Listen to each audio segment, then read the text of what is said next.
Youth ಮೋಡ್ನಲ್ಲಿ ಇರಬೇಕಾಗಿದೆ ನಂತರ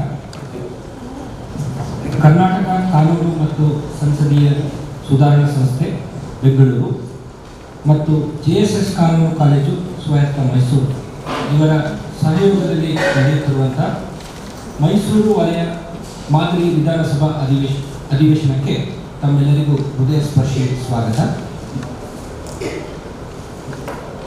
ಮೊದಲಿಗೆ ಪ್ರಾರ್ಥನೆಯೊಂದಿಗೆ ಈ ಕಾರ್ಯಕ್ರಮವನ್ನು ಪ್ರಾರಂಭ ಮಾಡೋಣ. ಕುಮಾರಿ ಮೇಘ ಕೆ ಅವರಿಂದ.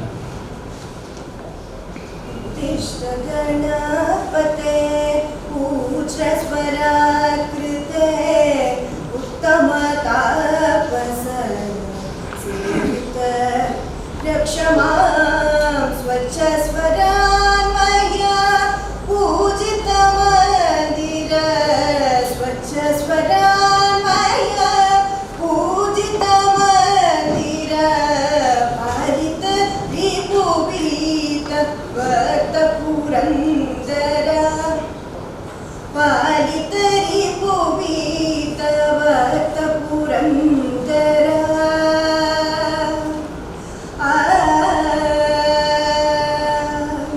ನೀಲ ಸರೋರುಹ ಡಾಡಿನಿ ಫಲವೇ ಕರಮ ಕುಂಜ ಫಲ ಸೂತ್ರ ಕರಾಮೋಜ ಸುಂದರವಾರಿ ಜಾವೇ ಜಗದೀದಿತೆ ವರ್ಣವರ ಮುಖ ಬಾಂಜಿತದಾಯಕ ಉತ್ತಿಷ್ಟ ಗಣಪತೆ ಪೂಜ್ಯ ಸ್ವರಾಕೃತೆ ಉತ್ತಮ ತಾಪಸ ಸೇವಿತ ರಕ್ಷಮಾಂ ರಕ್ಷಮಾಂ.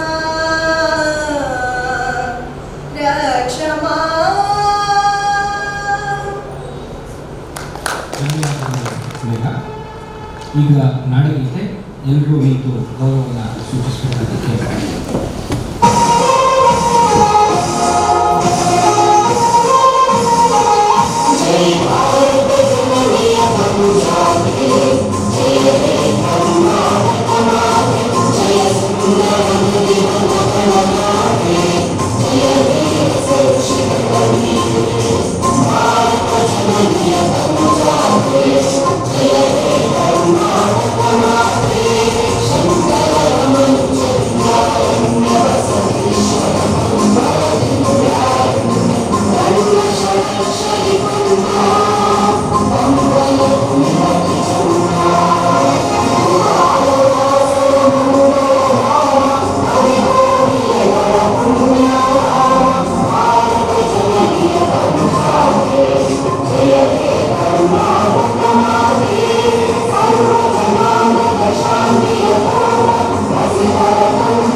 ಎಲ್ಲರನ್ನು ಸ್ವಾಗತಿಸಲಿದ್ದಾರೆ ಪ್ರೊಫೆಸರ್ MP ನಾಗೇಂದ್ರ ಮೂರ್ತಿ.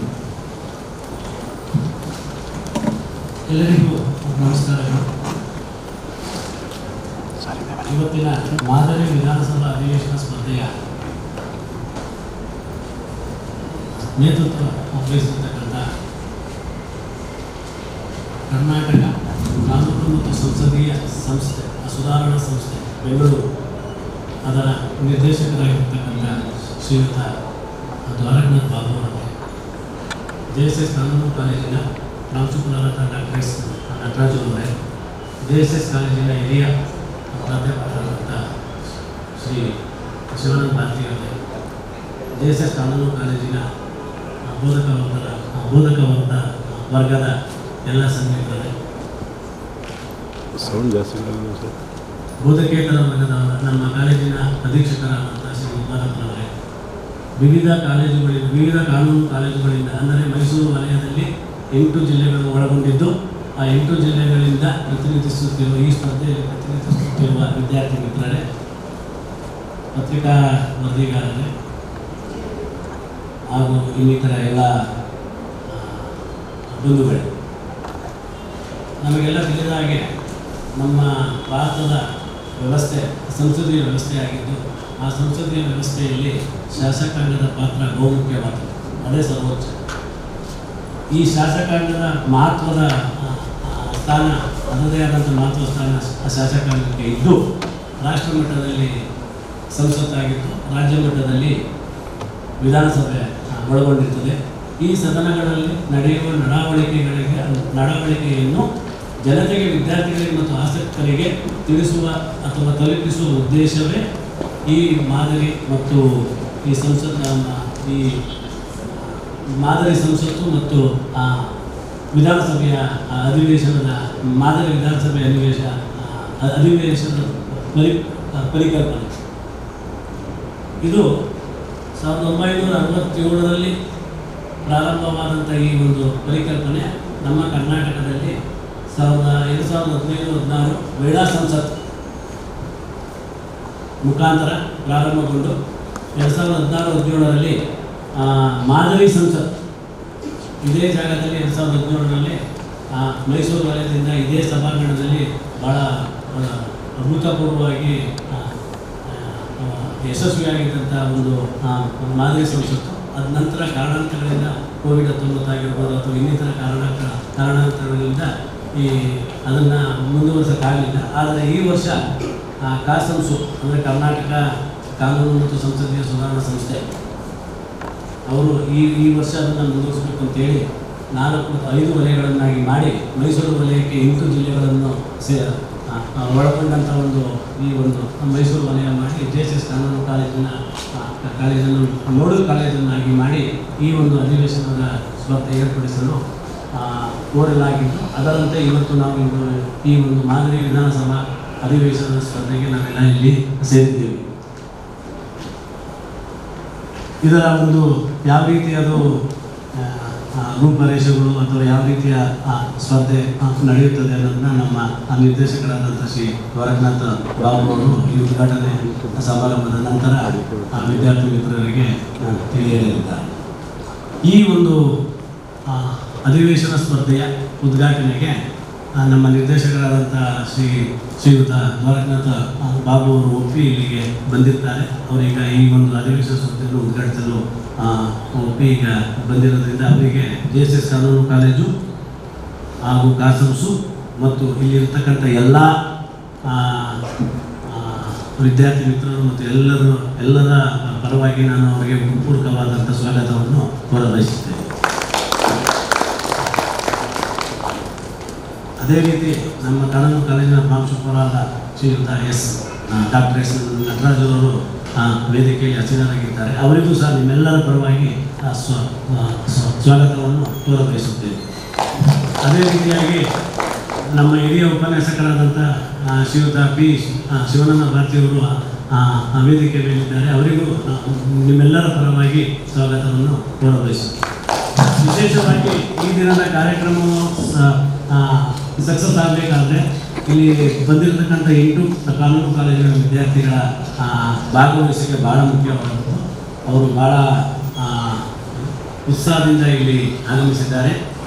ಅವರಿಗೂ ಸಹ ನಾನು ನಿಮ್ಮ JSS ಕಾನೂನು ಕಾಲೇಜು ಮತ್ತು ಕಾಸಂಸು ಪರವಾಗಿ ಸ್ವಾಗತವನ್ನು ಕೋರಬಯಸುತ್ತೇನೆ. ಅದೇ ರೀತಿ ಇಲ್ಲಿ ನೆರೆದಿರತಕ್ಕಂಥ ಎಲ್ಲ ನನ್ನ ಸಹೋದ್ಯೋಗಿ ಮಿತ್ರರು ಹಾಗೂ ಇನ್ನಿತರ ಎಲ್ಲರಿಗೂ ಕಾಸಂಸು ಮತ್ತು JSS ಕಾನೂನು ಪರವಾಗಿ ಮತ್ತೊಮ್ಮೆ ಸ್ವಾಗತವನ್ನು ಕೋರುತ್ತಾ ನನ್ನ ಭಾಷಣ ಮುಗಿಸ್ತೇನೆ.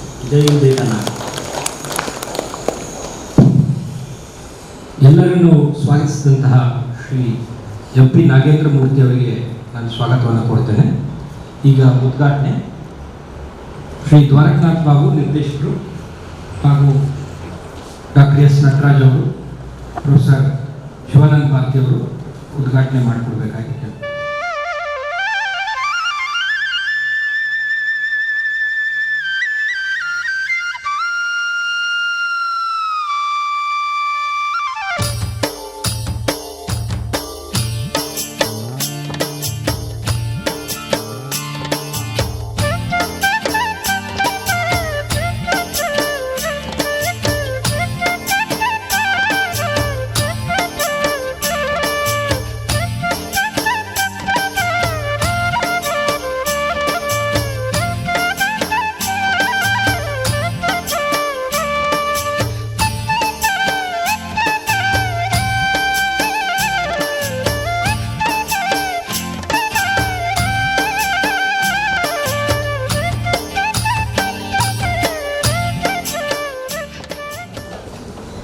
ಈಗ ಮುಖ್ಯ ಅತಿಥಿಗಳ ಭಾಷಣ ಶ್ರೀ ದ್ವಾರಕನಾಥ್ ಬಾಬು ಅವರು.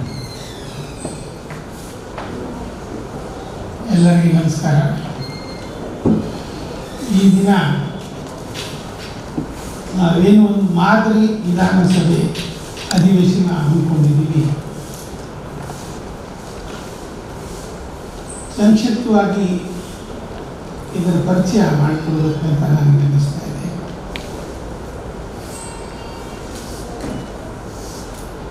ನಮ್ಮ ಭಾರತ ದೇಶ ಪ್ರಜಾಪ್ರಭುತ್ವ. ಈ ಪ್ರಜಾಪ್ರಭುತ್ವ ಸಂಸದೀಯ ಪದ್ಧತಿಯಿಂದ ಬಂದಿದೆ. ಈ ಸಂಸದೀಯ ಪದ್ಧತಿ ಭಾರತಕ್ಕೇನು ಹೊಸದ, ಯಾವ ಕಾಲದಿಂದ ಇತ್ತು ಅನ್ನೋದನ್ನು ನಾವು ಸ್ವಲ್ಪ ಹಿಂದಿನ ಚರಿತ್ರೆಗೆ ಹೋದರೆ, ಬುದ್ಧನ ಕಾಲದಲ್ಲೂ ಕೂಡ ಪ್ರಜಾಪ್ರತಿನಿಧಿ ಸಭೆ ಇತ್ತು. ನಮ್ಮ ಕರ್ನಾಟಕದಲ್ಲಿ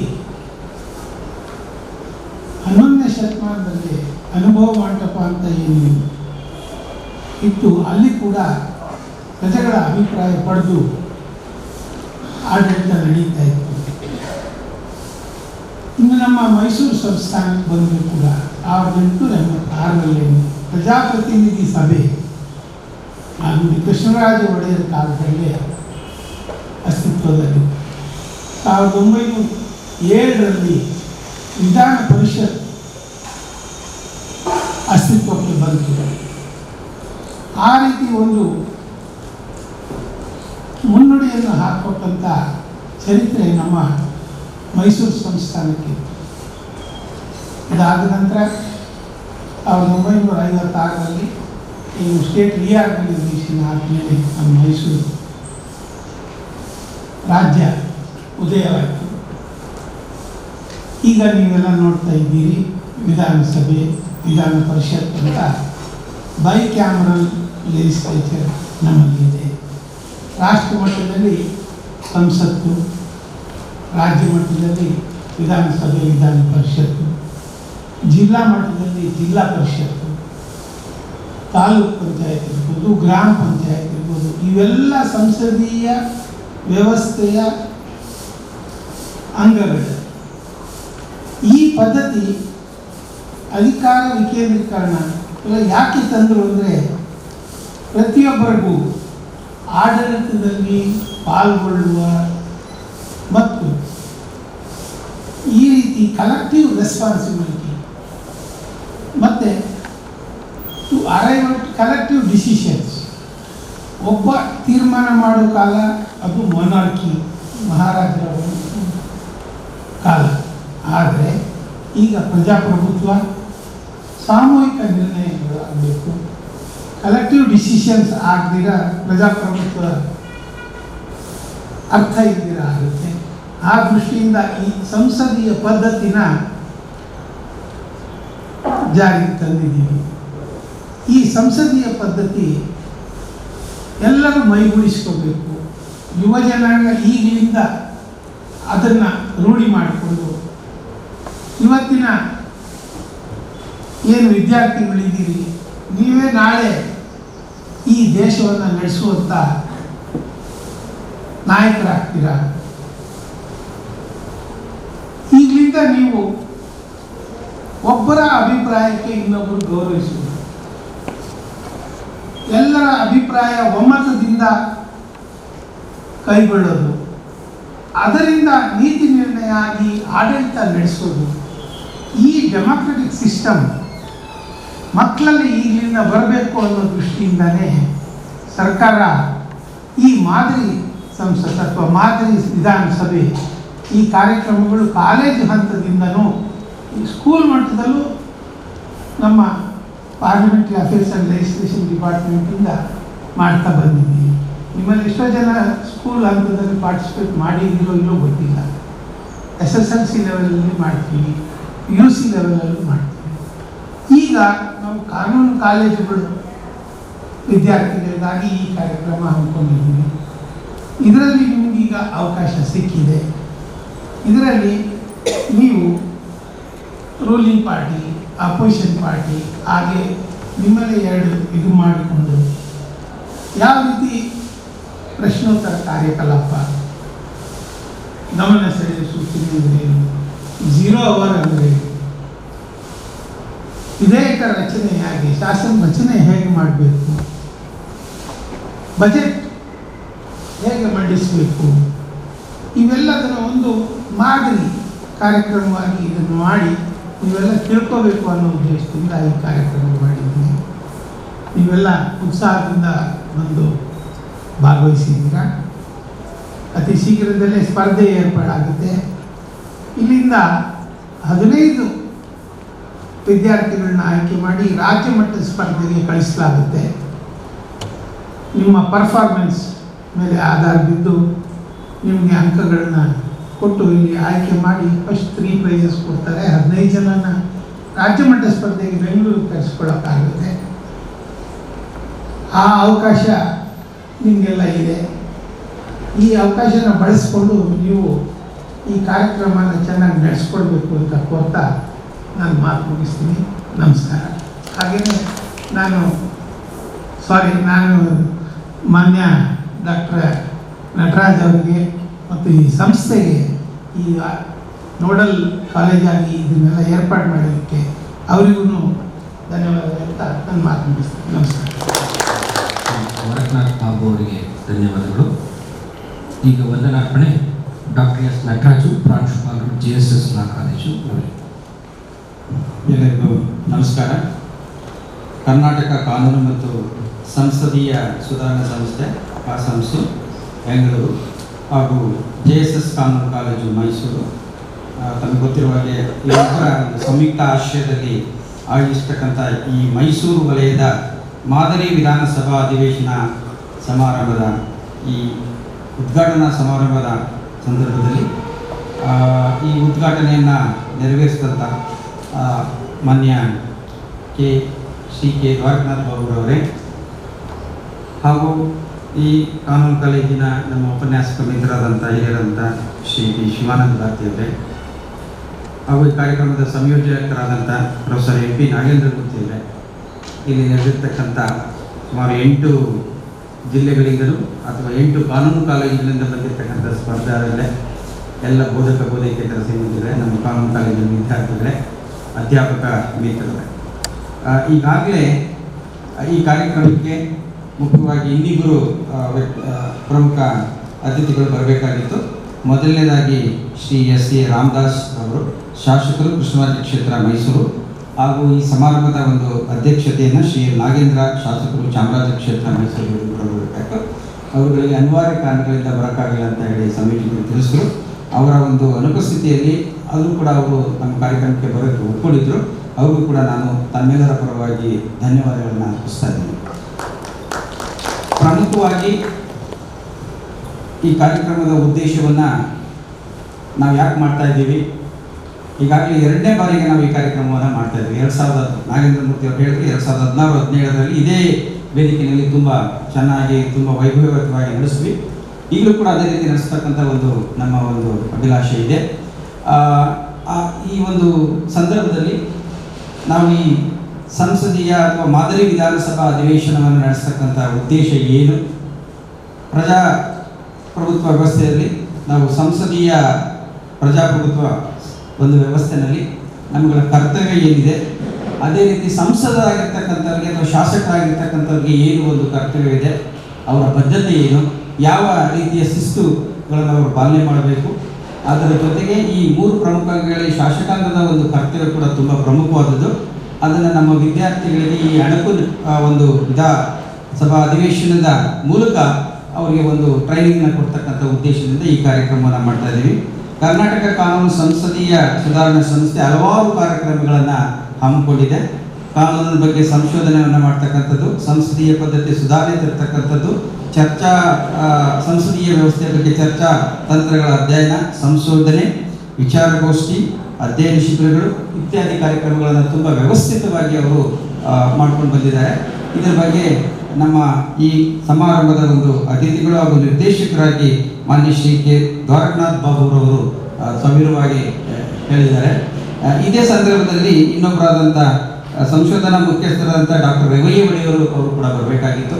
ಅವರ ಮಾತೃಶ್ರೀ ಅವರಿಗೆ ಹುಷಾರಿಲ್ಲದ ಕಾರಣ ಅವರು ಬರೋಕ್ಕಾಗಲ್ಲ ಅಂತ ಹೇಳಿದರೆ, ಸೊ ಈ ಸಂದರ್ಭದಲ್ಲಿ ನಮಗೆ ಎಲ್ಲ ಮಾರ್ಗದರ್ಶಕರಾಗಿ ಮತ್ತು ನಮಗೆಲ್ಲ ಈ ಕಾರ್ಯಕ್ರಮವನ್ನು ಹೇಗೆ ನಡೆಸಬೇಕು ಅಂತಕ್ಕಂಥ ವಿಚಾರವನ್ನು ಅವರ ಅನುಪಸ್ಥಿತಿಯಲ್ಲಿ ಈ ಕಾಸುಂಸು ನಿರ್ದೇಶಕರಾದಂಥ ಹಿರಿಯರಾದಂಥ ಶ್ರೀ ಕೆ ದ್ವಾರಕನಾಥ್ ಬಾಬುರವರು ನನಗೆ ತಿಳಿಸ್ಕೊಟ್ಟಿದ್ದಾರೆ. ಅವರು ಈ ಕಾರ್ಯಕ್ರಮಕ್ಕೆ ಆಗಮಿಸಿ ಈ ಸಮಾರಂಭದ ಅಧ್ಯಕ್ಷತೆಯನ್ನು ವಹಿಸಿ ನಮಗೆ ಮಾರ್ಗದರ್ಶನವನ್ನು ಮಾಡ್ತಾ ಇದ್ದಾರೆ. ಅವರಿಗೆ ನಾನು ವೈಯಕ್ತಿಕವಾಗಿ ನಮ್ಮ ಕಾನೂನು ಕಾಲೇಜಿನ ಪರವಾಗಿ ಹಾಗೂ ಎಲ್ಲ ಕಾನೂನು ಕಾಲೇಜಿನಲ್ಲಿ ಆಗಮಿಸತಕ್ಕಂಥ ವಿದ್ಯಾರ್ಥಿಗಳು ಹಾಗೂ ಈ ಸಮಾರಂಭದಲ್ಲಿ ಉಪಸ್ಥಿತಿರುವ ತಮ್ಮೆಲ್ಲರ ಪರವಾಗಿ ತುಂಬ ಹೃದಯದ ಧನ್ಯವಾದಗಳನ್ನು ಅರ್ಪಿಸ್ತಾ ಇದ್ದೀನಿ. ಅದೇ ರೀತಿ ನಮ್ಮ ಕಾನೂನು ಕಾಲೇಜಿಗೆ ಈ ಒಂದು ಅವಕಾಶವನ್ನು ಮಾಡಿಕೊಟ್ಟಂಥ ಕರ್ನಾಟಕ ಸರ್ಕಾರದ ಕಾನೂನು ಮತ್ತು ಸಂಸದೀಯ ಸುಧಾರಣಾ ಸಂಸ್ಥೆಯ ಅಧಿಕಾರಿ ವರ್ಗದವರಿಗೂ ಕೂಡ ನಾನು ಧನ್ಯವಾದಗಳನ್ನು ಹೇಳ್ತಾ ಇದ್ದೀನಿ. ಪ್ರಮುಖವಾಗಿ ಈ ಕಾರ್ಯಕ್ರಮಕ್ಕೆ ಕೇಂದ್ರ ಬಿಂದುವಾದಂಥ ನೀವು ವಿವಿಧ ಕಾನೂನು ಕಾಲೇಜುಗಳಿಂದ ತುಂಬ ಉತ್ಸುಕತೆಯಿಂದ ಬಂದಿದ್ದೀರಾ. ಈ ಕಾರ್ಯಕ್ರಮ ಯಶಸ್ವಿಯಾಗೋದಕ್ಕೆ ನೀವು ಕೂಡ ಕಾರಣಕರ್ತರು. ಇಲ್ಲಿ ನಡೆದಿರ್ತಕ್ಕಂಥ ಎಲ್ಲ ಸ್ಪರ್ಧಾಳುಗಳಿಗೆ, ವಿದ್ಯಾರ್ಥಿಗಳಿಗೆ, ನಮ್ಮ ಕಾನೂನು ಕಾಲೇಜಿನ ಎಲ್ಲ ಬೋಧಕೇತರ ವರ್ಗದವರಿಗೆ ಹೃತ್ಪೂರ್ವಕವಾದಂಥ ಒಂದು ಧನ್ಯವಾದಗಳನ್ನು ಅರ್ಪಿಸ್ತಾ ಇದ್ದೀನಿ. ಅದೇ ರೀತಿ ಈ ಕಾರ್ಯಕ್ರಮಕ್ಕೆ ಪ್ರತ್ಯಕ್ಷವಾಗಿ ಪರೋಕ್ಷವಾಗಿ ಸಹಕಾರ ನೀಡತಕ್ಕಂಥ ಎಲ್ಲರಿಗೂ ಕೂಡ, ನಮ್ಮ ಪತ್ರಿಕಾ ಮಾಧ್ಯಮ ಮಿತ್ರರಿಗೂ ಕೂಡ ನಾನು ಧನ್ಯವಾದಗಳನ್ನು ಅರ್ಪಿಸ್ತಾ ಇದ್ದೀನಿ. ಹಾಗೆ ಈ ಒಂದು ಸಭಾಂಗಣವನ್ನು ಒದಗಿಸಿ ನನಗೆ ಸಹಾಯವನ್ನು ನೀಡ್ತಾ ಇರ್ತಕ್ಕಂಥ ಎಲ್ಲ ಜಿಲ್ಲಾ ಪಂಚಾಯತ್ ಅಧಿಕಾರಿ ಸಿಬ್ಬಂದಿಗಳಿಗೂ ಕೂಡ ನಾನು ಧನ್ಯವಾದಗಳನ್ನು ಅರ್ಪಿಸ್ತಾ ಇದ್ದೀನಿ.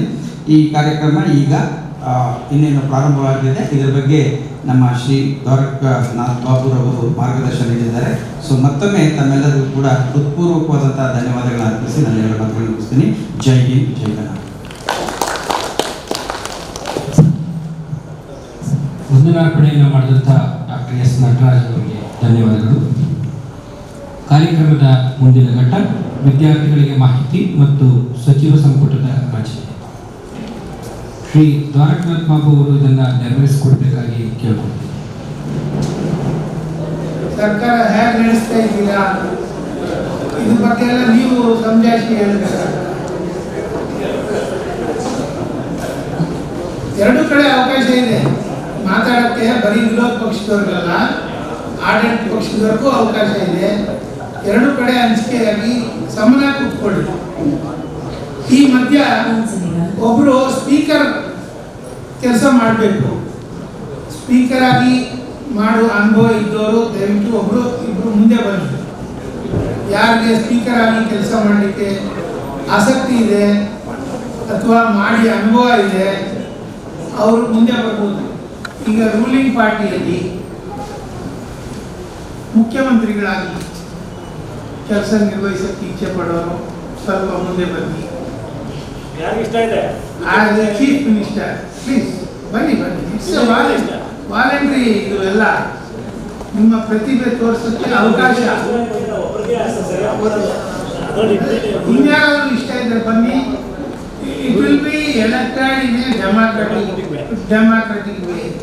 ನೀವು ಬಂದು ಇಲ್ಲಿ ಯಾಕೆ ನಿಮ್ಮನ್ನ ಮುಖ್ಯಮಂತ್ರಿ ಮಾಡಬೇಕು ಅಂತ ಒಂದೆರಡು ಮಾತಾಡಿ. ನಿಮಗೆ ಮತಗಳು ಬಿದ್ದರೆ ನಿಮ್ಮನ್ನೇ ಆಯ್ಕೆ ಮಾಡ್ತಾರೆ. ಆಯ್ತಾ? ಇಬ್ಬರೇನಾ ಆಸಕ್ತಿ ಇರೋರು? ಓಕೆ. ಮೊದಲನೇದಾಗಿ ನಿಮ್ಮ ನಂಬರ್ ಎಷ್ಟಮ್ಮ? 18. ಈಗ 18. ತಮ್ಮ ಹೆಸರು? ಯಾವ ಕಾಲೇಜಿಂದ ಬರ್ತಾ ಇದ್ದೀರಾ? ಗೌರ್ಮೆಂಟ್ ಲಾ ಕಾಲೇಜ್ ಹಾಸನಿಂದ ಬರ್ತಿದ್ದಾರೆ. ಈಗ ಇವರಿಬ್ಬರಲ್ಲಿ ಕಾಂಪಿಟಿಷನ್ನು. ಇವರು ಒಂದೆರಡು ಮಾತು ಹೇಳ್ತಾರೆ ಯಾತಕ್ಕೆ ಇವ್ರನ್ನ ಮುಖ್ಯಮಂತ್ರಿ ಮಾಡಬೇಕು ಅಂತ. ಎಷ್ಟು ಮತಗಳು ಬೀಳುತ್ತೆ ಆಯ್ಕೆ ಮಾಡ್ತೀರಿ. ಆಮೇಲೆ ಅವ್ರಿಗೊಂದು ಅವಕಾಶ ಕೊಡ್ತೀರಿ. ನೀವು ಮೊದಲು ನೀವು ಯಾತಕ್ಕಾಗಿ ನಿಮ್ಮನ್ನು ಆಯ್ಕೆ ಮಾಡಬೇಕು ಒಂದೆರಡು ಮಾತಾಡಿ. ನಾನು ರೇವತಿ ಎಚ್ಆರ್, ಸರ್ಕಾರಿ ಕಾನೂನು ಕಾಲೇಜು ಹಾಸನದಿಂದ ಬಂದಿದ್ದೇನೆ. ನನಗೆ ಮುಖ್ಯಮಂತ್ರಿಯ ಒಂದು ಸ್ಥಾನವನ್ನು ಯಾಕೆ ಕೊಡಿ ಅಂತ ಕೇಳ್ತಾ ಇದ್ದೀನಿ ಅಂತ ಹೇಳಿದರೆ, ನಾನು ಸಮರ್ಥರಾಗಿದ್ದೀನಿ ಅಂತ ಹೇಳಿ ಭಾವಿಸ್ತೇನೆ. ಯಾಕಂತ ಹೇಳಿದ್ರೆ ನನಗೆ ಆ ದೃಢತೆ ಇದೆ, ಆ ಆತ್ಮವಿಶ್ವಾಸವಿದೆ. ಹಾಗಾಗಿ ನನ್ನ ಜೊತೆಗೆ ನನಗೆ ಪ್ರಾಮಾಣಿಕತೆ ಇದೆ ಮತ್ತು ವಾಕ್ಚಾತುರ್ಯವೂ ಕೂಡ ಇದೆ ಅಂತ ಹೇಳಿ ನಾನು ಭಾವಿಸ್ತೇನೆ. ಯಾಕಂದರೆ ನನಗೆ ಅಣಕು ನ್ಯಾಯಾಲಯ ಸ್ಪರ್ಧೆಗಳಲ್ಲಿ 2 ಬಾರಿ, ಹೋದ ವರ್ಷ ಮತ್ತು ಅದರ ಕಳೆದ ವರ್ಷ 2 ಬಾರಿ ಕೂಡ ಅತ್ಯುತ್ತಮ ಮಹಿಳಾ ನ್ಯಾಯವಾದಿ ಅಂತ ಒಂದು ಪ್ರಶಸ್ತಿ ಬಂದಿದೆ. ಹಾಗಾಗಿ ನನಗೆ ಅತ್ಯುತ್ತಮವಾದ ವಾಕ್ಚಾತುರ್ಯದ ಜೊತೆಗೆ ಒಂದು ಆತ್ಮವಿಶ್ವಾಸವೂ ಕೂಡ ಇದೆ. ಹಾಗಾಗಿ ನನ್ನ ಒಂದು ಆಡಳಿತ ಪಕ್ಷವನ್ನು ನಾನು ಸಮರ್ಥವಾಗಿ ನಿರ್ವಹಿಸಬಲ್ಲೆ ಎನ್ನುವಂತಹ ನಂಬಿಕೆ ನನ್ನಲ್ಲಿ ಇದೆ, ಜೊತೆಗೆ ಆತ್ಮವಿಶ್ವಾಸವೂ ಕೂಡ ಆಗಿದೆ. ಹಾಗಾಗಿ ದಯಮಾಡಿ ತಾವೆಲ್ಲರೂ ಕೂಡ ನನ್ನನ್ನು ಆಯ್ಕೆ ಮಾಡಬೇಕು ಅಂತ ಕೇಳ್ಕೊಳ್ತೀನಿ. ನಿಮ್ಮೆಲ್ಲರ ಪರವಾಗಿ, ಆಡಳಿತ ಪಕ್ಷದ ಪರವಾಗಿ, ಇಡೀ ಜನತೆಯ ಪರವಾಗಿ ನನ್ನನ್ನು ಆಯ್ಕೆ ಮಾಡಬೇಕು ಅಂತ ಹೇಳಿ ಕೇಳ್ಕೊಳ್ತೀನಿ.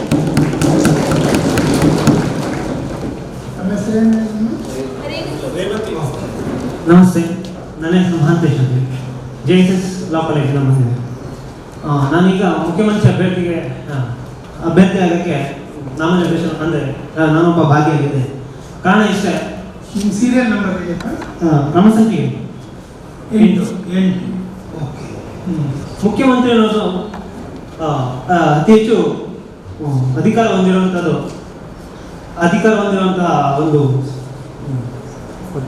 ಒಂದು ಹುದ್ದೆ. ಕಾರಣ ಇಷ್ಟೇ, ಅಧಿಕಾರ ಹೆಚ್ಚಿದಾಗ ನಾವು ಯಾವ ರೀತಿ ಕಾನೂನು ತರಬೇಕು, ಯಾವ ರೀತಿಯಾದ ಒಂದು ಆಡಳಿತ ಕೊಡಬೇಕು ಅನ್ನೋದೊಂದು ಸಮರ್ಥನೆ ಇರುತ್ತೆ. ನಮ್ಮ ಒಂದು ಆಡಳಿತ ಪಕ್ಷದ ಎಲ್ಲ ಒಂದು ಉದ್ದೇಶಗಳೊಂದಿಗೆ ನಾವು ಸಮರ್ಥವಾದಂಥ ಕಾನೂನುಗಳನ್ನು ಜಾರಿಗೆ ತರಬೇಕು, ರಾಜ್ಯವನ್ನು ಉನ್ನತ ಮಟ್ಟಕ್ಕೆ ತಗೊಂಡು ಹೋಗಬೇಕು ಅನ್ನೋದೇ ಒಂದು ಉದ್ದೇಶ. ಅಧಿಕಾರ ನಮ್ಮಲ್ಲಿ ಆಯ್ಕೆ ಬಂದಾಗ ಯಾರು ಮುಖ್ಯಮಂತ್ರಿ ಆಗ್ತೀರಾ ಅಂದಾಗ ನಾನು ಮುಂದಾಗ್ತೀನಿ, ಯಾಕೆಂದ್ರೆ ಅವಕಾಶ ಸಿಕ್ಕಾಗ ಮುಂದೆ ಹೋಗೋದು ನನ್ನ ಲಕ್ಷಣ. ಅದರಿಂದ ನಾನು ಮುಖ್ಯಮಂತ್ರಿ ಅಭ್ಯರ್ಥಿ ಆಗಬೇಕು ಅಂತೇಳಿ ಬಂದೆ. ಇದರಲ್ಲಿ ನನ್ನ ವೈಯಕ್ತಿಕ ಯಾವುದೇ ಪ್ರತಿಷ್ಠೆ ಇಲ್ಲ. ಪ್ರಜಾಪ್ರಭುತ್ವದಲ್ಲಿ ಆಯ್ಕೆ ಬಂದಾಗ ಮುಂದೆ ಇರುವುದು ನನ್ನದೊಂದು ಹವ್ಯಾಸ ಅನ್ನೋದಕ್ಕಿಂತ ನನ್ನದೊಂದು ಜವಾಬ್ದಾರಿ. ಅದರಿಂದ ನಾನು ಮುಖ್ಯಮಂತ್ರಿ ಅಭ್ಯರ್ಥಿಯಾಗಿ ಗಣಕ್ಕೆ ಇದ್ದೇನೆ. ಈಗ ಇವರಿಬ್ಬರ ಭಾಷಣ ಕೇಳಿದ್ದೀರಿ. ಈಗ ಮತಗಳ ಮೂಲಕ ಆಯ್ಕೆ ಮಾಡೋಣ. ಇವರಿಬ್ಬರಲ್ಲಿ ಯಾರು ಹೆಚ್ಚು ಮತ ತಗೋತಾರೆ ಅವ್ರನ್ನ ಮುಖ್ಯಮಂತ್ರಿ ಮಾಡ್ತೀವಿ. ಮೊದಲನೇದಾಗಿ ರೇವತಿಗೆ ಎಷ್ಟು ಜನ ಮತ ಹಾಕಿ CM ಮಾಡಲಿಕ್ಕೆ ಇಷ್ಟ? Only candidates, not teachers R staff.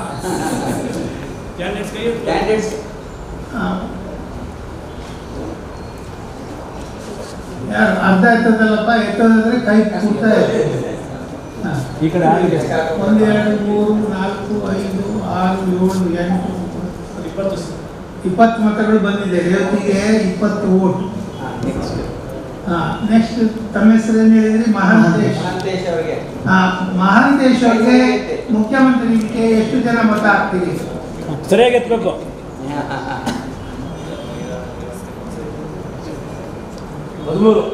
13 ಮತಗಳು ಬಂದಿದೆ ನೋಡಿ. ಹಾಗಾಗಿ ರೇವತಿ ಅವ್ರನ್ನ ಮುಖ್ಯಮಂತ್ರಿ ಆಗಿ ಆಯ್ಕೆ ಮಾಡಿದ್ದೀವಿ.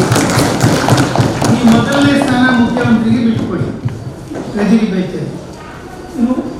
ಎರಡನೇ ಸ್ಥಾನ ನೀವು ಬನ್ನಿ, ಡೆಪ್ಟಿ CM ಕೂತ್ಕೊಳ್ಳಿ.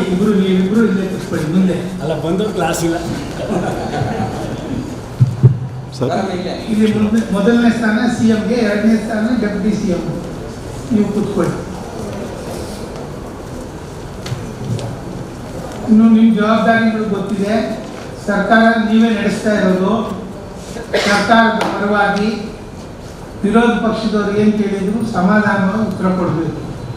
ಮತ್ತು ನಿಮ್ಮ ಯೋಜನೆಗಳೇನೋ, ನಿಮ್ಮ ಕಾರ್ಯಕ್ರಮಗಳೇನೋ, ಮತ್ತು ಸಮಸ್ಯೆಗಳು ಏನಿದೆ ಅದಕ್ಕೆ ಪರಿಹಾರ ಹೇಗೆ ಕೊಡ್ತೀರಿ, ಇದನ್ನೆಲ್ಲ ನೀವು ಸಮರ್ಥವಾಗಿ ಹೇಳಬೇಕು.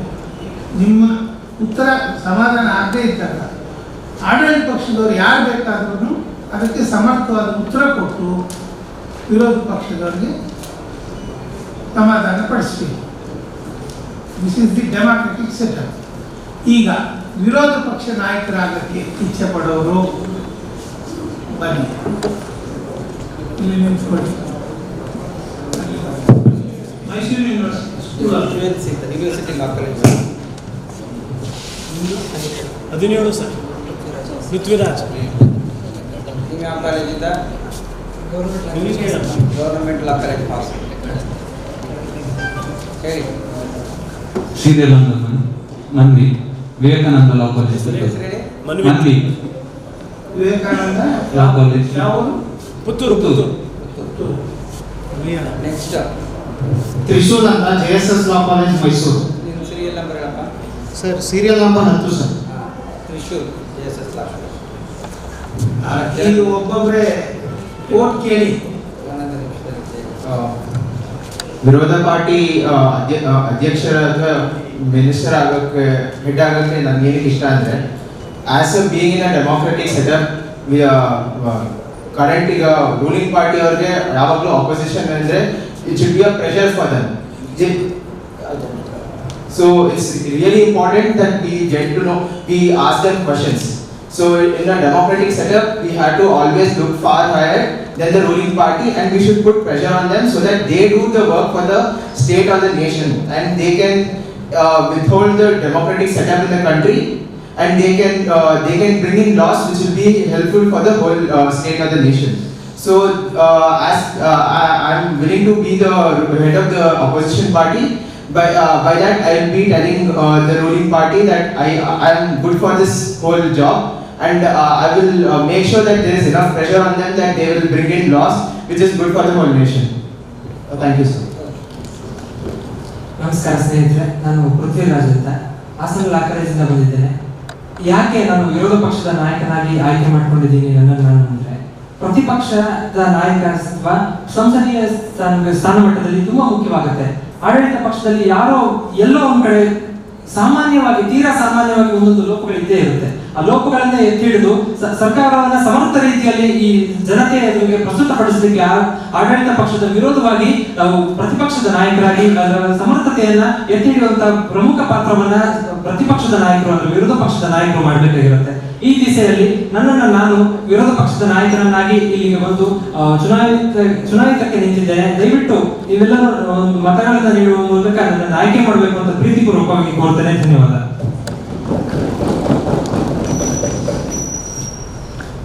ಎಲ್ಲರಿಗೂ ನಮಸ್ತೆ. ನನ್ನ ಹೆಸರು ಮನ್ವಿತ್ ಅಂತ, ವಿವೇಕಾನಂದ ಲಾ ಕಾಲೇಜ್ ಪುತ್ತೂರಿಂದ ಬಂದಿದ್ದೇನೆ. ನಾನು ವಿರೋಧ ಪಕ್ಷದ ನಾಯಕನಾಗಿ ಈ ಕಣಕ್ಕಿಳಿದಿದ್ದೇನೆ. ಯಾಕೆಂದ್ರೆ ಆಡಳಿತ ಪಕ್ಷದ ಒಂದು ಸಮರ್ಥತೆಯನ್ನು ಯಾವಾಗ ಅದು ಹಾಳಾಗ್ತದೋ ಆವಾಗ ವಿರೋಧ ಪಕ್ಷದ ನಾಯಕನಾಗಿ ಒಂದು ಸಮರ್ಥತೆಯ ಭಾವನೆಯನ್ನು ಸೃಷ್ಟಿಸಬೇಕಾಗುವುದು ವಿರೋಧ ಪಕ್ಷ ನಾಯಕನ ಒಂದು ಹಕ್ಕು ಮತ್ತು ಜವಾಬ್ದಾರಿ. ಭಗವದ್ಗೀತೆಯಲ್ಲಿ ಒಂದು ಇದೆ ಅಂಶ ಇದೆ, ಯದಾ ಯದಾ ಹಿ ಧರ್ಮಸ್ಯ ಗ್ಲಾನಿರ್ಭವತಿ ಭಾರತ ಅಭ್ಯುತ್ಥಾನ ಮಧರ್ಮಸ್ಯ ತದಾತ್ಮಾನಂ ಸೃಜಾಮ್ಯಹಂ.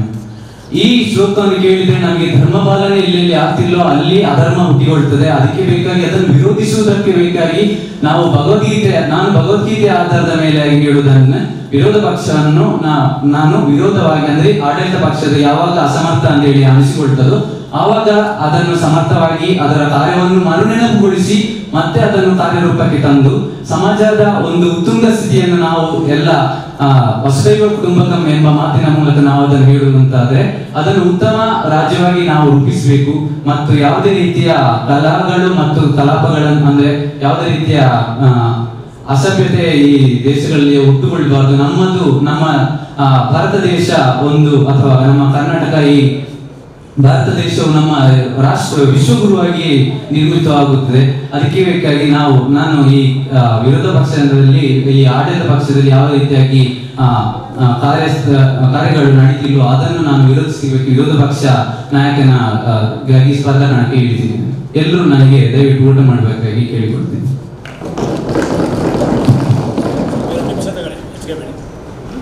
ಎಲ್ಲ ಶಾಸಕರೇ, ಇವತ್ತು ನಾನಿಲ್ಲಿ ವಿರೋಧ ಪಕ್ಷದ ನಾಯಕನಾಗಿ ಒಂದು ಚುನಾವಣೆಗೆ ನಿಂತಿದ್ದೇನೆ. ವಿರೋಧ ಪಕ್ಷದ ಕರ್ತವ್ಯ ಏನಂತಪ್ಪ ಅಂದ್ರೆ, ಮಾನ್ಯ ಮುಖ್ಯಮಂತ್ರಿಗಳು ಬಹಳ ಚೆನ್ನಾಗಿ ಮಾತಾಡಿದ್ರು. ಎಷ್ಟು ಆಡಳಿತ ಪಕ್ಷಕ್ಕೆ ಎಷ್ಟು ಶಕ್ತಿ ಇದೆಯೋ ಅಷ್ಟೇ ವಿರೋಧ ಪಕ್ಷಕ್ಕೆ ಕೂತಿದೆ, ಶಕ್ತಿ ಇದೆ. ನಾವಿಲ್ಲಿ ವಿರೋಧ ಪಕ್ಷದಲ್ಲಿ ಕೂತಿದ್ದೇವೆ ಅಂದ ಮಾತ್ರಕ್ಕೆ ನಾವು ಬರೀ ವಿರೋಧ ಮಾಡಬೇಕು ಅಂತಾನೆ ಇಲ್ಲ. ಏನು ಒಂದು ಪ್ರಜಾಸತ್ತಾತ್ಮಕ ವ್ಯವಸ್ಥೆ ಇದೆಯಲ್ಲ, ಅದರ ಆಡಳಿತಾತ್ಮಕ ಯಂತ್ರ ಸಫಲ ಆಗ್ಬೇಕು ಅಂತಂದ್ರೆ ಆಡಳಿತ ಪಕ್ಷದವ್ರದ್ದು ಅಷ್ಟೇ ಕೆಲಸ ಇದೆ, ವಿರೋಧ ಪಕ್ಷದವ್ರದ್ದು ಅಷ್ಟೇ ಕೆಲಸ ಇದೆ. ನಾವು ನಮ್ಮ ನಾಡಿನ ಜನಕ್ಕೆ ತೋರಿಸ್ಕೊಡ್ಬೇಕಾಗಿದೆ. ವಿರೋಧ ಪಕ್ಷ ಆಡಳಿತ ಪಕ್ಷ ಎಲ್ಲರೂ ಸೇರಿ ಒಂದು ಸರ್ಕಾರವನ್ನು ನಡೆಸ್ತಾರೆ. ಇದು ಶರಣರ ಬೀಡು, ಇದು ದಾಸರ ಬೀಡು, ಇದು ಸೂಫಿ ಸಂತರು ನಮ್ಮ ಕವಿ ದಾರ್ಶನಿಕರು ಕಟ್ಟಿದಂತಹ ಬೀಡು. ಅದಕ್ಕೆ ಬಸವಣ್ಣ ಹೇಳಿದ್ದಲ್ವಾ, ಇವ ನಾರವನೆಂದಿರಿಸದಿರಯ್ಯ, ಇವ ನಮ್ಮವ ಇವ ನಮ್ಮವನೆಂದಿಸಯ್ಯ, ಕೂಡದ ಸಂಗಮ ದೇವಯ್ಯ ಇವ ನಮ್ಮ ಮನೆ ಮಗನೆಂದಿಸಯ್ಯ ಅಂತ. ಎಲ್ಲರೂ ನಾವು ಈ ಸಭೆಯ ಮಕ್ಕಳು, ಈ ಭಾರತ ದೇಶದ ಮಕ್ಕಳು ಎಲ್ಲರೂ ಒಂದು ವಿರೋಧ ಪಕ್ಷ ಆಡಳಿತ ಪಕ್ಷದವ್ರು ಏನು ತಪ್ಪು ಮಾಡ್ತಾ ಇದ್ದಾರೆ ಅದನ್ನ ಅವ್ರಿಗೆ ತೋರಿಸಿ ಅದನ್ನ ತಿದ್ದಿ ಎಲ್ಲ ಒಗ್ಗಟ್ಟಿಗೆ ನಮ್ಮ ಸರ್ಕಾರವನ್ನ ಕೊಂಡೋಗೋಣ ಅಂತ ಅನ್ನುವಂಥ ನಿಟ್ಟಿನಲ್ಲಿ ನಾನು ಈ ಚುನಾವಣೆಗೆ ಸ್ಪರ್ಧಿಸ್ತಾ ಇದ್ದೀನಿ. ಹಾಗಾಗಿ ತಮ್ಮ ಎಲ್ಲರ ಬೆಂಬಲವನ್ನ ಕೇಳ್ತಾ ಇದ್ದೀನಿ. ನೀವೆಲ್ಲರೂ ನನಗೆ ಬೆಂಬಲವನ್ನ ಕೊಟ್ಟು ನನ್ನ ಜಯಶೀಲರನ್ನಾಗಿ ಮಾಡ್ತೀರಾ ಅಂತ ನಾನು ಆಶಿಸ್ತಾ ನನ್ನ ಭಾಷಣವನ್ನ ಮುಗಿಸ್ತಾ ಇದ್ದೇನೆ. ಧನ್ಯವಾದ.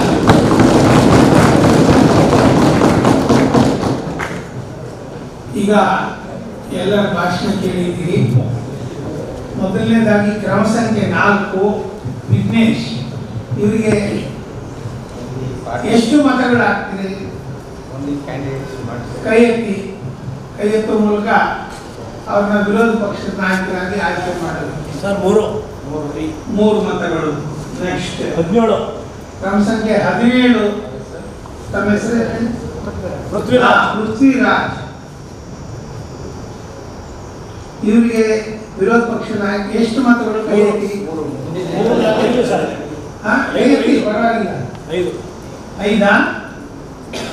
ಓಕೆ. ನೆಕ್ಸ್ಟ್ ಪುತ್ತೂರು ಮನ್ವಿತ್.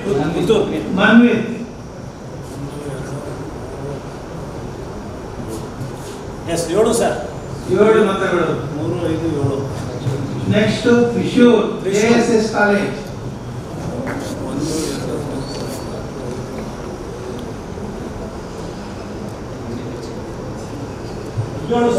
17 ಮತಗಳಿಂದ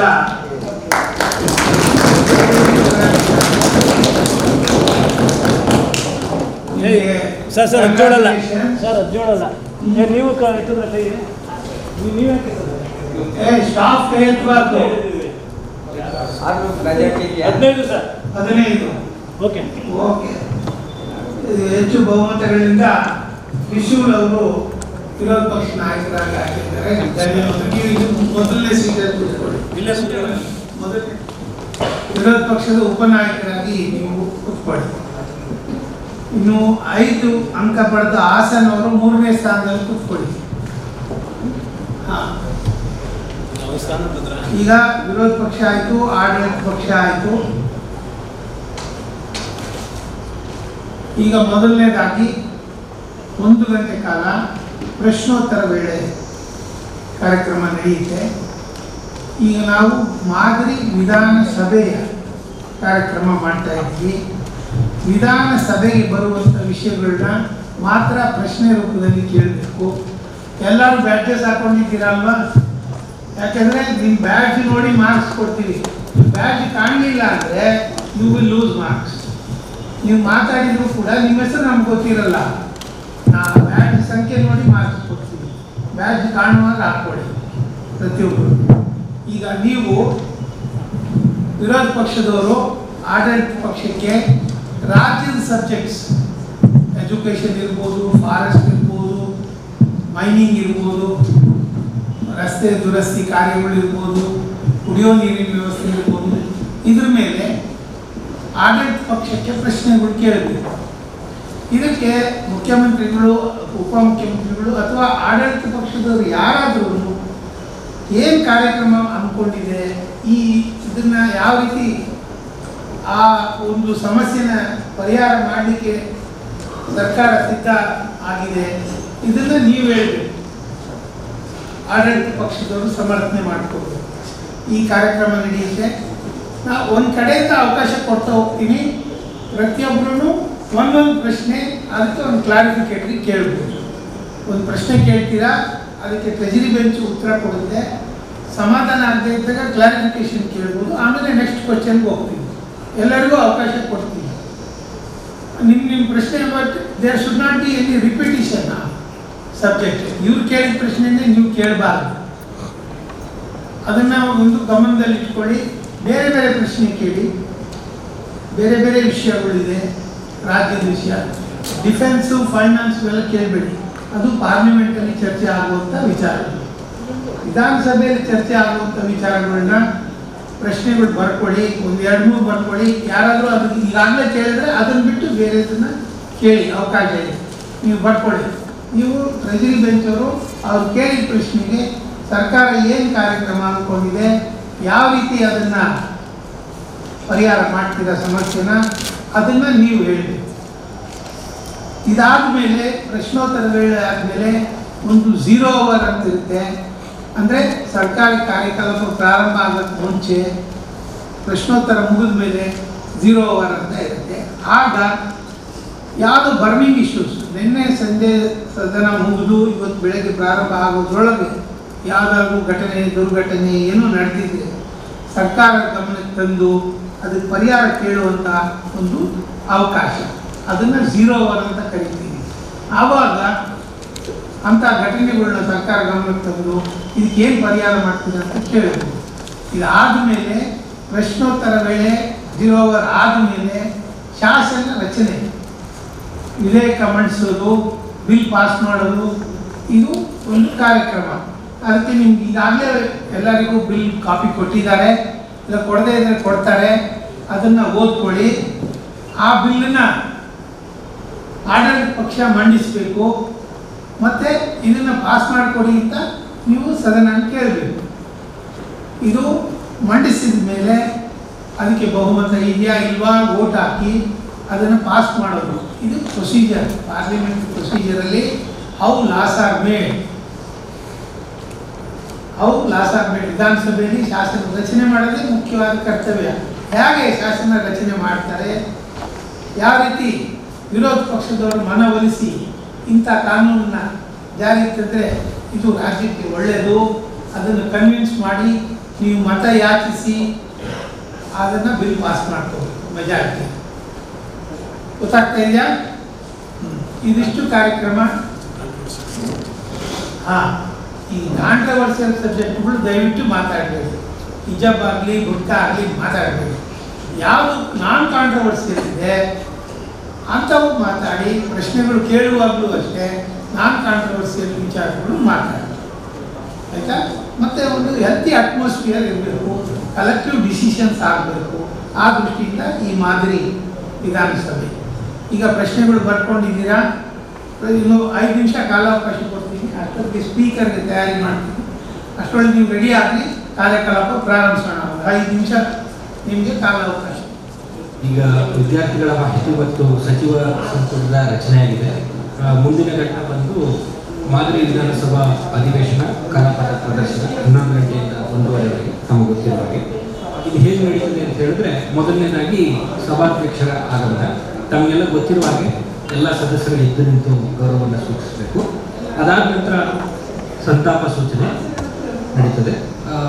ನಾಡಿನ ಗಣ್ಯ ವ್ಯಕ್ತಿಗಳು ಯಾರು ಮರಣ ಹೊಂದಿದ್ದಾರೆ ಅವರಿಗೆ ಸಂತಾಪ ಸೂಚನೆ ನೀಡಲಾಗ್ತದೆ. ಅದಾದ ನಂತರ ಪ್ರಶ್ನೋತ್ತರ ವೇಳೆ, ಅದಾದಮೇಲೆ ಶೂನ್ಯ ವೇಳೆ, ಆಮೇಲೆ ವಿಧೇಯಕಗಳ ಮಂಡನೆ, ಪರಿಶೀಲನೆ, ಅಂಗೀಕಾರ. ಇದಿಷ್ಟು ಹಂತಗಳಲ್ಲಿ ಈ ಒಂದು ಅಧಿವೇಶನ ನಡೀತದೆ. ಎಲ್ಲರೂ ಸಹಕರಿಸಬೇಕು.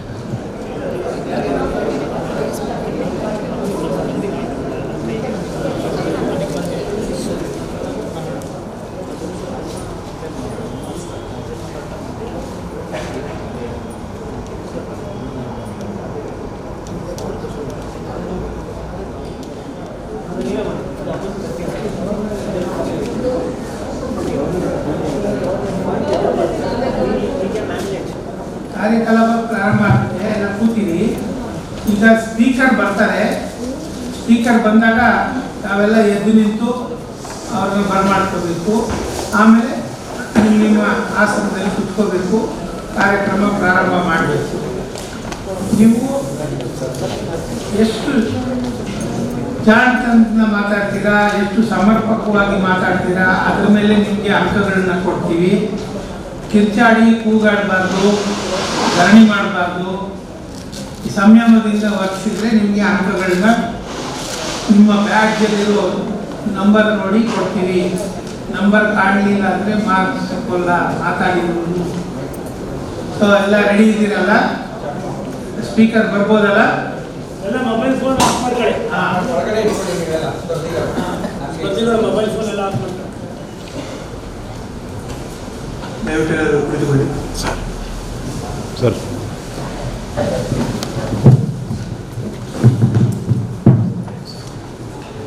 ಕರ್ನಾಟಕ ವಿಧಾನಸಭಾ ಅಧಿವೇಶನ 15ನೇ ವಿಧಾನಸಭೆ 12ನೇ ಅಧಿವೇಶನ 14ನೇ ಫೆಬ್ರವರಿ 2020ರಿಂದ 25ನೇ ಫೆಬ್ರವರಿ 2022ರವರೆಗೆ ನಡೆಯಲಿದೆ. ಇದಕ್ಕೆ ತಮಗೆಲ್ಲರಿಗೂ ಸ್ವಾಗತ. ಮೊಟ್ಟ ಮೊದಲಿಗೆ ಈಗಾಗಷ್ಟೇ ನಮ್ಮ ದೇಶ ಕರ್ನಾಟಕ ಮಾತ್ರವಲ್ಲದೆ ನಮ್ಮ ಇಡೀ ದೇಶವು ಕೊರೋನಾದಿಂದ ಹಲವಾರು ಸಮಸ್ಯೆಯನ್ನು ಎದುರಿಸುತ್ತಿದೆ.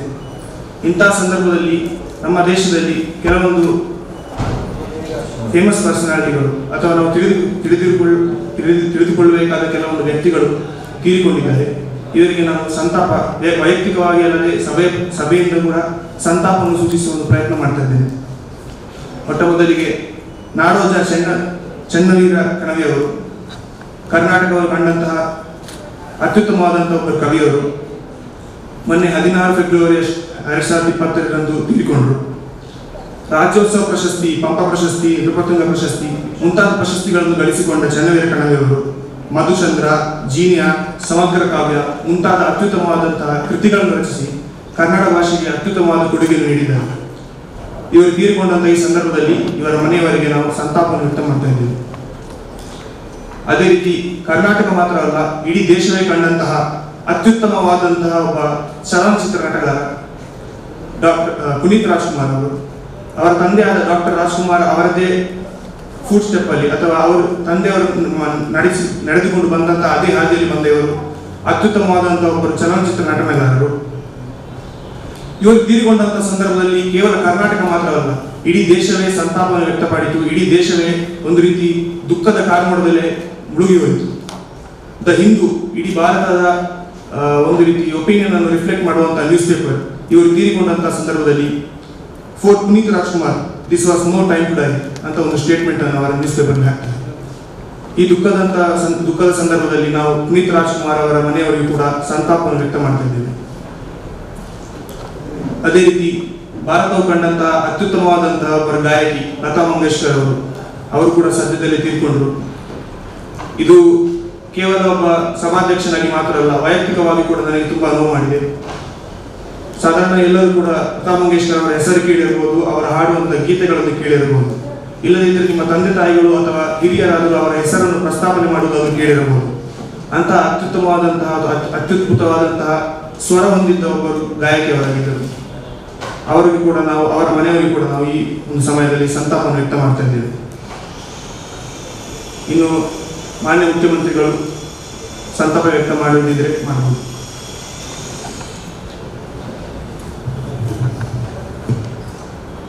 ಮೊದಲಿಗೆ ಸಭಾಧ್ಯಕ್ಷರಿಗೆ ನನ್ನ ನಮನಗಳು ಹಾಗೂ ವಿರೋಧ ಪಕ್ಷದ ನಾಯಕರಿಗೂ ನನ್ನ ನಮನಗಳು ಹಾಗೂ ಈ ಸದನದಲ್ಲಿ ಇರುವಂತಹ ಎಲ್ಲರಿಗೂ ನಮನಗಳನ್ನು ಹೇಳ್ತಾ, ಸಭಾಧ್ಯಕ್ಷರೇ ನೀವು ಹೇಳಿದ್ರಿ, ಹೌದು, ನಾವು ಇತ್ತೀಚಿನ ದಿನಗಳಲ್ಲಿ ನಮ್ಮ ದೇಶದ ಮಾಣಿಕ್ಯಗಳನ್ನು ನಾವು ಕಳೆದುಕೊಳ್ತಾ ಇದ್ದೇವೆ.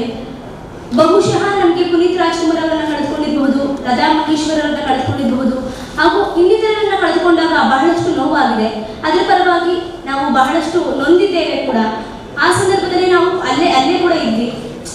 ಅದೆಲ್ಲವನ್ನ ನೋಡಿದಾಗ ನಮ್ಗೆ ಅನ್ಸುತ್ತೆ, ಅವರಿಂದ ನಾವು ಒಂದಷ್ಟು ಮೌಲ್ಯಗಳನ್ನ ತಿಳ್ಕೊಬೇಕು. ಅವ್ರು ಇವತ್ತಿಗೆ ಇಲ್ಲ, ಆದ್ರೆ ಅವರ ಮೌಲ್ಯಗಳನ್ನ ನಮ್ಗೆ ಬಿಟ್ಟೋಗಿದ್ದಾರೆ. ಆ ಮೌಲ್ಯಗಳನ್ನ ನಾವು ಅನುಸರಿಸಬೇಕು. ಆ ಮೌಲ್ಯಗಳನ್ನ ಯಾವತ್ತಿಗೂ ಕೂಡ, ಆ ಮೌಲ್ಯಗಳ ಮೂಲಕ ಅವರನ್ನು ಯಾವತ್ತಿಗೂ ಕೂಡ ಜೀವಂತವಾಗಿಡಬೇಕು ಅಂತ ಹೇಳ್ತಾ ನಾನು ಮಾತನ್ನು ಮುಗಿಸ್ತೇನೆ. ಧನ್ಯವಾದಗಳು ಸಭಾಧ್ಯಕ್ಷರೇ.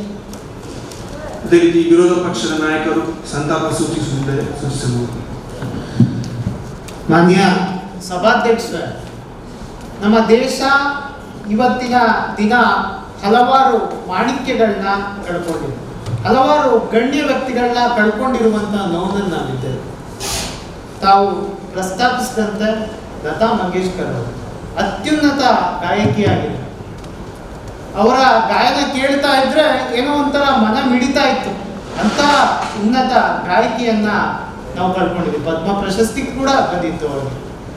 ಹಾಗೇನೆ ಇನ್ನೋರ್ವ ಕವಿ, ಸಮನ್ವಯ ಕವಿ, ನಮ್ಮ ನಾಡಿನ ಶ್ರೇಷ್ಠ ಕವಿ ಚೆನ್ನವೀರ ಕಣವಿಯವ್ರನ್ನ ಕಳ್ಕೊಂಡಿದ್ದೇವೆ. ಅವರ ಕಾವ್ಯವಂತೂ ಅಷ್ಟು ಸೊಗಸಾಗಿತ್ತು, ಅದು ಕೇಳಲಿಕ್ಕೆ. ಅದರ ಗಾಯನ ಕೂಡ ಎಷ್ಟೊಂದು ಭಾವಗೀತೆಗಳನ್ನು ಮಾಡಿದ್ದಾರೆ.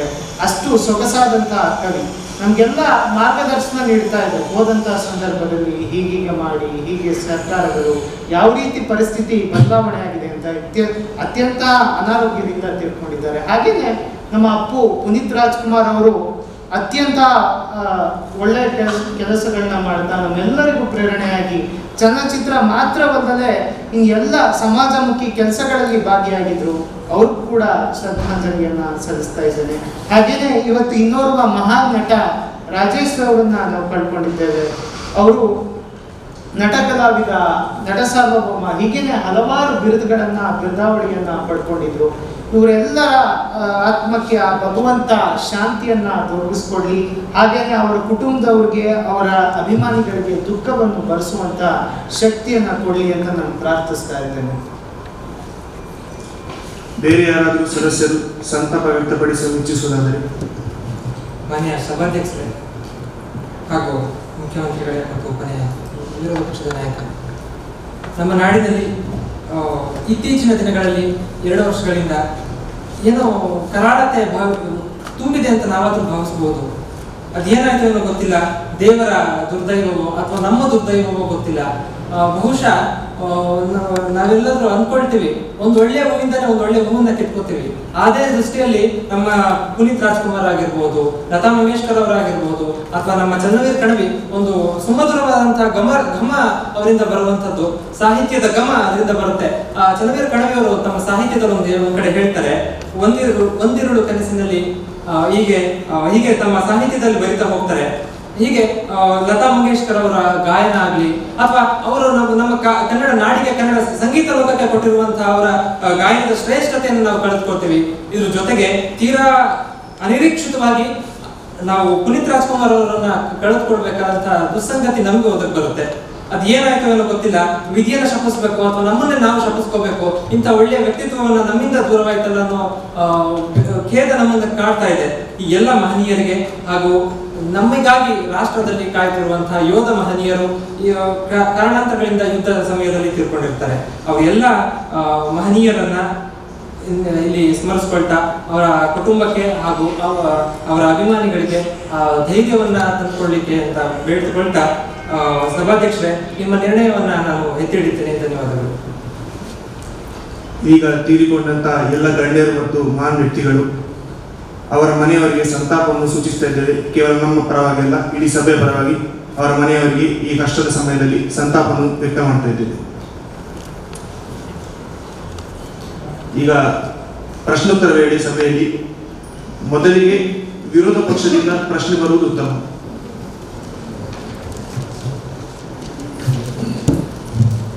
ಮಾನ್ಯ ಸಭಾಪತಿಗಳಿಗೆ ವಂದನೆಗಳನ್ನು ಸಲ್ಲಿಸ್ತಾ ಇದ್ದೇನೆ. ಮಾನ್ಯ ಸಭಾಪತಿಗಳಿಗೆ ವಂದನೆಗಳನ್ನು ಸಲ್ಲಿಸ್ತಾ ಇದ್ದೇನೆ. ಮಾನ್ಯರೇ, ನಾನು ಬಂದಿರುವಂಥದ್ದು ಮಲೆನಾಡಿನ ಚಿಕ್ಕಮಗಳೂರಿನ ಮೂಡಿಗೆರೆ ಕ್ಷೇತ್ರವನ್ನು ಪ್ರತಿನಿಧಿಸ್ತಾ. ಇವತ್ತು ನಾನು ಮುಖ್ಯವಾಗಿ ಮಲೆನಾಡಿನ ಬಗ್ಗೆ ನಿಮಗೆ ಪ್ರಶ್ನೆಯನ್ನ, ಅಂದ್ರೆ ನಮ್ಮ ಆಡಳಿತಾರೂಢ ಪಕ್ಷಕ್ಕೆ ಕೇಳಲಿಕ್ಕೆ ಹೋಗ್ತಾ ಇದ್ದೇನೆ ಸ್ವಾಮಿ. ಸುಮಾರು ಒಂದು 40 ವರ್ಷದ ಹಿಂದೆ ನಾವು ಬೆಂಗಳೂರು, ಹುಬ್ಬಳ್ಳಿ ಮತ್ತೆ ಬೆಳಗಾವಿ, ಮಂಗಳೂರನ್ನು ನೋಡಿದ್ರೆ ಹೇಗಿತ್ತು, ಈಗ ಹೇಗಿದೆ? ಬಹಳ ಅದ್ಭುತವಾಗಿ ನಿಮಗೆ ಡೆವಲಪ್ಮೆಂಟ್ ಕಾಣ್ತಾ ಇದೆ. ಅದೇ ಮೂಡಿಗೆರೆ, ಕೊಪ್ಪ, ತೀರ್ಥಹಳ್ಳಿ, ಒಂದಷ್ಟು ಕಲ್ಯಾಣ ಕರ್ನಾಟಕದ ತಾಲೂಕುಗಳು ಇನ್ನೂ ಕೂಡ ಹಿಂದುಳಿತಾ ಇದೆ ಸ್ವಾಮಿ. ಅಲ್ಲಿ ಡೆವಲಪ್ಮೆಂಟ್ಗಳ ಲವಲೇಶವೂ ಕೂಡ ಕಾಣ್ತಾ ಇಲ್ಲ. ಅದಕ್ಕೆ ಮುಖ್ಯವಾಗಿ ನಾನು ಹೇಳಬಹುದಾದ್ರೆ, ರೂರಲ್ ಡೆವಲಪ್ಮೆಂಟ್ಗೆ ಹೋದ್ಸತಿ ಬಜೆಟ್ನಲ್ಲಿ ಇವರು 4.4% ವೆಚ್ಚವನ್ನ ದೊರಕಿಸಿದ್ದಾರೆ. ಇದು ನ್ಯಾಷನಲ್ ಅವರೇಜ್ ಅಂದ್ರೆ 6.2%ಕ್ಕಿಂತ ಕಮ್ಮಿ ಇದೆ. ಅಂದ್ರೆ ಇವರು ಸಿಟಿಗಳಿಗೆ ಮಾತ್ರ ಫೋಕಸ್ಡ್ ಆಗಿ ಇನ್ಫ್ರಾಸ್ಟ್ರಕ್ಚರ್ ಗಳನ್ನ ಡೆವಲಪ್ ಮಾಡ್ತಾ ಇದ್ದಾರೆ. ಇದರಿಂದ ಅಲ್ಲಿನ ಯುವಕರು ಏನಿದ್ದಾರೆ ಸ್ವಾಮಿ, ಅವರು ನಗರಗಳಿಗೆ ಹೋಗಬೇಕಾದಂತಹ ಸನ್ನಿವೇಶ ಆಗ್ತಾ ಇದೆ. ಬೆಂಗಳೂರು ವ್ಯಾಕ್ಯೂಮ್ ಕ್ಲೀನರ್ ಆಗ್ತಾ ಇದೆ ಸ್ವಾಮಿ. ನಮ್ಮ ಊರುಗಳಲ್ಲಿರುವ ಯುವಕರು ಇಂದು ಬೇರೆ ಊರಿಗೆ ಹೋಗ್ತಾ ಇದ್ದಾರೆ. ನಮ್ಮಲ್ಲಿ ಯುವಕರು ಬರಿದಾಗ್ತಾ ಇದ್ದಾರೆ ಸ್ವಾಮಿ. ಒಂದು ತಾಯಿಯ ಹಾಗೆ ಒಂದು ಮಗನನ್ನ ಕಳ್ಕೊಳ್ತಾ ಇದ್ದಾರೆ ನಮ್ಮ ಊರು. ನಮ್ಮಲ್ಲಿ ಇನ್ಫ್ರಾಸ್ಟ್ರಕ್ಚರ್ ಗಳೇ ಡೆವಲಪ್ ಆಗ್ತಾ ಇಲ್ಲ ಸ್ವಾಮಿ. ಎಲ್ಲೋ ಒಬ್ಬ ಇಂಜಿನಿಯರಿಂಗ್ ಕಲಿತಾನೆ, ಅವನು ನಮ್ಮ ಮಲೆನಾಡಿನಲ್ಲಿ ಕಲಿಯುವುದಿಲ್ಲ, ಮಂಗಳೂರು, ಉಡುಪಿ, ಬೆಂಗಳೂರಿಗೆ ಹೋಗಿ ಕಲಿತಾನೆ. ಯಾಕೆ ಅಂತ ಹೇಳಿದ್ರೆ ನಮ್ಮಲ್ಲಿ ಕಾಲೇಜ್ ಇಲ್ಲ. ನಾವು ಒಂದು ಮೆಡಿಕಲ್ ಸೀಟಿಗೆ ಹೋಗ್ಬೇಕು ಅಂತ ಹೇಳಿದ್ರೆ ನಮ್ಮ ಚಿಕ್ಕಮಗಳೂರಿನಲ್ಲಿ ಮೆಡಿಕಲ್ ಕಾಲೇಜ್ ಇಲ್ಲ ಸ್ವಾಮಿ. ನಾವು ಸುಮಾರು 4-5 ಕಾಲೇಜ್ಗಳು ಉಡುಪಿಯಲ್ಲಿದೆ ಅಥವಾ ನಿಮಗೆ ದಕ್ಷಿಣ ಕನ್ನಡ ಜಿಲ್ಲೆಯಲ್ಲಿದೆ, ಅಲ್ಲಿಗೆ ಹೋಗ್ಬೇಕಾದಂತ ಸನ್ನಿವೇಶ ಬರ್ತದೆ. ಒಂದು ಹಾಸ್ಪಿಟಲ್, ಒಬ್ಬ ರೋಗಿಗೆ ಆರೋಗ್ಯ ಸರಿ ಇಲ್ಲ ಅಂತ ಹೇಳಿದ್ರೆ ಆತ ಮಣಿಪಾಲ ಆಸ್ಪತ್ರೆ ಅಂದ್ರೆ 170 ಕಿಲೋಮೀಟರ್ ಗಾಡಿಯಿಂದ ಹೋಗ್ಬೇಕಾದಂತ ಸನ್ನಿವೇಶ ಬರ್ತದೆ. ಕೆಲವೊಂದ್ಸತಿ ಅಸುನಿಗೆ ಬಿಡ್ತಾರೆ ಸ್ವಾಮಿ. ಆಸ್ಪತ್ರೆಗಳಿಲ್ಲ ಸರಿಯಾಗಿ, ಆಸ್ಪತ್ರೆಗಳು ಇವೆ ನಾಲ್ಕೇ ವಾಸ್ತೆ ಮಾಡ್ತೇವೆ ಅಂತ ಹೇಳಿ ಆಗಾಗ ಘೋಷಣೆಗಳನ್ನ ಆಡಳಿತಾರೂಢ ಪಕ್ಷ ಮಾಡ್ತದೆ. ನಾವು ನಿಮಗೆ ಒಂದು ಮೆಡಿಕಲ್ ಕಾಲೇಜ್ಗಳನ್ನು ಕಟ್ಟಿಸ್ತೇವೆ ಅಂತ ಹೇಳಿ ಕಟ್ಟಿಸುವಂತದ್ದು ಅಷ್ಟರಲ್ಲೇ ಇದೆ. ಉಡುಪಿ ಚಿಕ್ಕಮಗಳೂರು ಜಿಲ್ಲೆಯಲ್ಲಿ ಸುಮಾರು 40 ಇಂಜಿನಿಯರಿಂಗ್ ಕಾಲೇಜ್ಗಳಿದೆ. ಉಡುಪಿ ದಕ್ಷಿಣ ಕನ್ನಡದಲ್ಲಿ ಸುಮಾರು 40 ಇಂಜಿನಿಯರಿಂಗ್ ಕಾಲೇಜ್ಗಳಿದೆ. ನಮ್ಮ ಚಿಕ್ಕಮಗಳೂರಿನಲ್ಲಿರುವಂತಹ ಇಂಜಿನಿಯರಿಂಗ್ ಕಾಲೇಜ್ ಒಂದು ಸ್ವಾಮಿ, ಬರೀ ಒಂದು, ಅದು ಕೂಡ ಒಂದು. ನಾವು ಕಾನೂನು ಇದಕ್ಕೆ ಹೋಗ್ಬೇಕು ಅಂತ ಹೇಳಿದ್ರೆ ಒಂದೇ ಒಂದು ಕಾಲೇಜ್ ಇದೆ ಸ್ವಾಮಿ. ವಿರೋಧ ಪಕ್ಷದ ಶಾಸಕರೇ, ನಿಮ್ಮ ವಾದವನ್ನು ಆದಷ್ಟು ಬೇಗ ಮಂಡಿಸಬೇಕು. ಖಂಡಿತವಾಗಿ ಶ್ರಮಿಸಿ, ಅಡಚಣೆಗೆ. ಹಾಗಾಗಿ ಇನ್ಫ್ರಾಸ್ಟ್ರಕ್ಚರ್ ಡೆವಲಪ್ಮೆಂಟ್ ಏನಿದೆ, ಕನ್ಸ್ಟ್ರಕ್ಟಿವ್ ಇನ್ಫ್ರಾಸ್ಟ್ರಕ್ಚರ್ ಡೆವಲಪ್ಮೆಂಟ್ ನ ಅವಶ್ಯಕತೆ ಇದೆ. ಅಂದ್ರೆ ಕ್ಲಸ್ಟರ್ಗಳ ಹಾಗೆ ಡೆವಲಪ್ ಮಾಡಿ ಮಲೆನಾಡು ಹಾಗೂ ಕಲ್ಯಾಣ ಕರ್ನಾಟಕದಲ್ಲಿರುವಂತಹ ಒಂದಷ್ಟು ತಾಲೂಕುಗಳಲ್ಲಿಯೂ ಕೂಡ ಒಂದಷ್ಟು ಇನ್ಫ್ರಾಸ್ಟ್ರಕ್ಚರ್, ಕಂಪನಿಗಳಿಗೆ ಪೂರಕವಾದ ಇನ್ಫ್ರಾಸ್ಟ್ರಕ್ಚರ್ಗಳನ್ನು ಡೆವಲಪ್ ಮಾಡುವಂಥದ್ದಾಗಿರ್ಬೋದು, ಕಾಲೇಜ್ಗಳನ್ನು ನಿರ್ಮಾಣ ಆಗಿರುವಂತಹ ಅವಶ್ಯಕತೆ ಇದೆ ಸ್ವಾಮಿ. ಮತ್ತೆ ರೂರಲ್ ಡೆವಲಪ್ಮೆಂಟ್ ಏನಿದೆ ಅದಕ್ಕೆ ಹೆಚ್ಚು ಬಜೆಟ್ ಅನ್ನು ಕಾಯ್ದಿರಿಸುವ ಅವಶ್ಯಕತೆ ಇದೆ. Thank you. ಈಗ ಆಡಳಿತ ಪಕ್ಷದವರು ಉತ್ತರ ಕೊಡಲಿಕ್ಕೆ ಬಯಸ್ತೀರಾ?